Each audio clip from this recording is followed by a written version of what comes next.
لیکن پھر you turn بھی لے لینا ہے یہ بھی ایبسولوٹلی. لیکن ایران یو ٹرن نہیں لے رہا, ایران ڈٹا ہوا ہے, ایران ڈٹا ہوا ہے. اور ایک اور موقف جو انہوں نے انڈورس بھی کیا ہے بہرحال یہ پورے پروسیس میں جو پاکستان کا رول رہا ہے, اور جنگ کے خاتمے کے لیے امریکہ کے ساتھ نیک نیتی سے بات چیت کی ہے. 47 برس میں اعلیٰ ترین سطح پر مذاکرات ہوئے ہیں.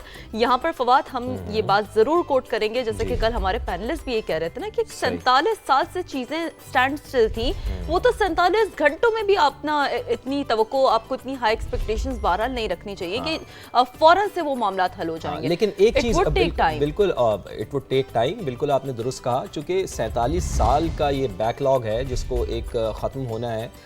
ان دونوں ممالک کو بٹھانا ہی اٹ سیلف بہت بڑی کامیابی ہے. اور اس سے بڑی کامیابی شیرین آپ یہ دیکھیں نا کہ خدا نہ خواستہ کل جے ڈی وینس اعلان کر دیتے کہ جی جنگ بندی ختم ہو گئی ہے, ڈونلڈ ٹرمپ آ کے تیش میں آ کے کہہ دیتے کہ جی جنگ بندی ختم ہو گئی ہے, لیکن کم از کم ایسا نہیں ہوا. یہ ایک بہت اچھی بات ہے. ایرانی وزیر خارجہ عباس عراقچی کا سوشل میڈیا پر پیغام سامنے آیا. انہوں نے کہا کہ اسلام آباد مفاہمتی یادداشت سے چند قدم کے فاصلے پر تھے, لیکن حد سے زیادہ شرائط اور پل پل بدلتے ہوئے موقف کی وجہ سے ہمارا یہ معاہدہ نہیں ہو سکا. اگین انہوں نے وہی کوٹ کیا نا کہ وہ یہ کہہ رہے ہیں کہ انہوں نے کوئی سبق نہیں سیکھا گیا, نیک نیتی سے نیک نیتی جنم لیتی ہے. آبویسلی اگر آپ دونوں طرف کے انٹینٹ آپ کا پازیٹیو ہے تو ظاہر کنکلوژن پازیٹیو ہونا ہے.